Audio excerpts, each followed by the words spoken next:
Halo Ibu dosen dan teman-teman, kami akan menjelaskan sebuah studi kasus mengenai hukum perlindungan konsumen dari kelompok 6. Berikut adalah ringkasan kasusnya. Kasus ini berawal dari seorang konsumen yang membeli sebuah mobil di sebuah dealer di Jakarta Barat. Beberapa hari setelah pembelian, mobil tersebut mengalami insiden dan konsumen melakukan klaim asuransi dan memperbaiki mobil tersebut di dealer tempat ia membeli mobil. Proses perbaikan tersebut itu dibantu oleh seorang sales yang sebelumnya juga membantu konsumen untuk menangani transaksi pembelian mobil. Nah, awalnya pihak dealer menjanjikan waktu penyelesaian dengan estimasi waktu perbaikan selama 10-14 hari. Namun kenyataannya mobil baru bisa diperbaiki atau selesai setelah 40 hari. Kalau dikira-kira jauh melebihi estimasi waktu yang dijanjikan. Ketika mobil diantar kembali kepada konsumen, ditemukan bahwa odometer mobil telah bertambah hingga 1022 km. Padahal mobil diserahkan ke dealer untuk perbaikan. Odometer mobil hanya menunjukkan angka sekitar 100-an kilometer. Ini berarti bahwa mobil tersebut telah digunakan tanpa izin oleh oknum sales atau pihak dealer sejauh 800-an kilometer selama proses perbaikan. Nah, Ibu dosen dan teman-teman, dari ringkasan kasus tersebut kita dapat mengambil kesimpulan atas dua permasalahan utama, yaitu yang pertama adalah pelanggaran hak konsumen terkait waktu pelayanan yang dijanjikan, dan yang kedua adalah penyalahgunaan kendaraan oleh pihak dealer. Yaitu pelanggaran terhadap hak konsumen dengan kerugian yang dialami konsumen. Kalau pelanggaran hak konsumen ada dua, yaitu ketidaksesuaian antara waktu perbaikan yang dijanjikan selama 10-14 hari dan realisasi yang mencapai 40 hari. Kalau yang kedua yaitu penyalahgunaan kendaraan tanpa izin konsumen yang mengakibatkan kerugian moral dan material. Kalau kerugian yang dialami konsumen ada dua, yaitu kerugian material dan imaterial. Kalau kerugian material ada dua contoh, yaitu mobil yang digunakan secara tidak wajar tanpa izin sehingga menimbulkan potensi penurunan nilai jual kendaraan. Yang kedua yaitu biaya tambahan seperti transportasi alternatif yang mungkin harus tanggung konsumen akibat keterlambatan. Yang kedua itu kerugian imaterial, ada dua contoh, yaitu ketidaknyamanan akibat pelayanan buruk. Yang kedua pelanggaran rasa aman dan privasi konsumen. Iya, materi selanjutnya yaitu tentang penyelesaian atau upaya penyelesaian yang dilakukan beserta landasan hukumnya. Landasan hukum yang relevan. Pada poin pertama yaitu tentang Undang-Undang Nomor 8 Tahun 1999 tentang Perlindungan Konsumen atau Undang-Undang Nomor 8 Garing 1999.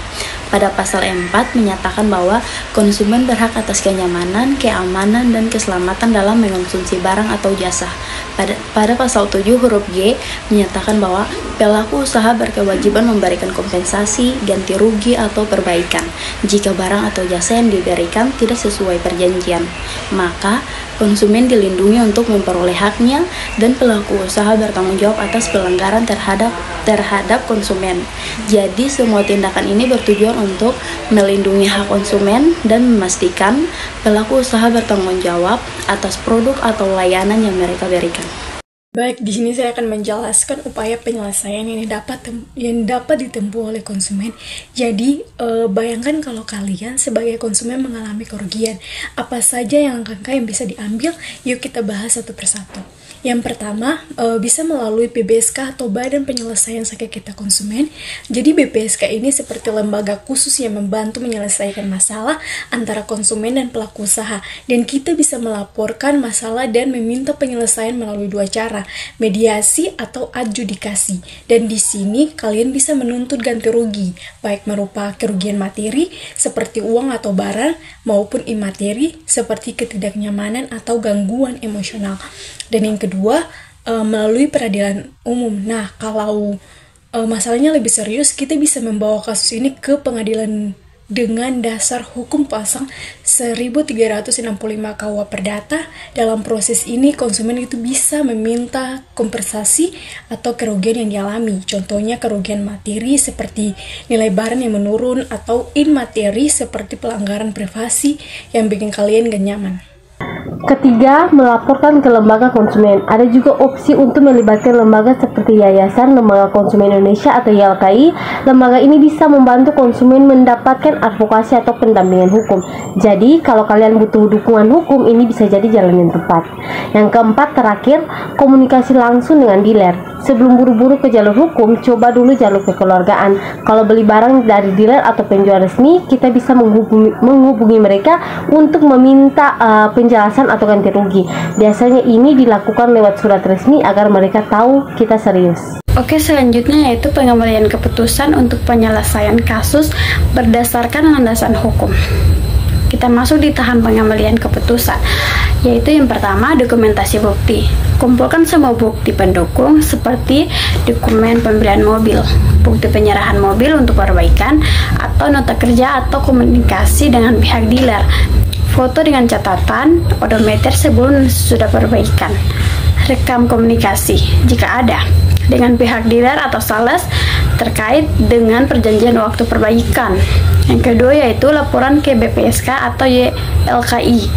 Jika dealer tidak memberikan tanggapan yang memadai, konsumen dapat melaporkan masalah ini ke lembaga yang berwenang. Yang ketiga yaitu tuntutan ganti rugi. Konsumen dapat menuntut kompensasi atas penurunan nilai mobil akibat pemakaian tanpa izin, biaya tambahan yang dikeluarkan selama keterlambatan perbaikan, dan kerugian imaterial berupa pelanggaran rasa aman dan privasi. Jadi kesimpulannya yaitu bahwa kasus ini menunjukkan pelanggaran terhadap hak konsumen yang dijamin oleh Undang-Undang Nomor 8 Tahun 1999, di mana dealer dan oknum sales yang bertanggung jawab atas pelanggaran ini wajib memberikan kompensasi sesuai dengan kerugian yang dialami konsumen. Konsumen dapat menempuh jalur hukum melalui BPSK atau peradilan umum jika penyelesaian secara kekeluargaan tidak tercapai. Oke, baik, setelah kesimpulan kita masuk kepada saran. Saran bagi konsumen yang pertama, konsumen harus mencatat kendaraan atau barang sebelum diserahkan kepada pihak lainnya. Yang kedua, pastikan perjanjian ini disertai dengan dokumen tertulis, termasuk estimasi waktu perbaikan. Yang ketiga, jangan ragu untuk melaporkan kasus ini kepada pihak yang berwenang, termasuk lembaga konsumen lainnya. Yang kedua, saran untuk dealer. Dealer harus meningkatkan pengawasan yang internal untuk mencegah adanya tindakan yang tidak profesional oleh karyawan. Yang kedua, pastikan pelayanan konsumen dilakukan secara transparan sesuai dengan standar yang sudah dijanjikan sebelumnya. Terima kasih.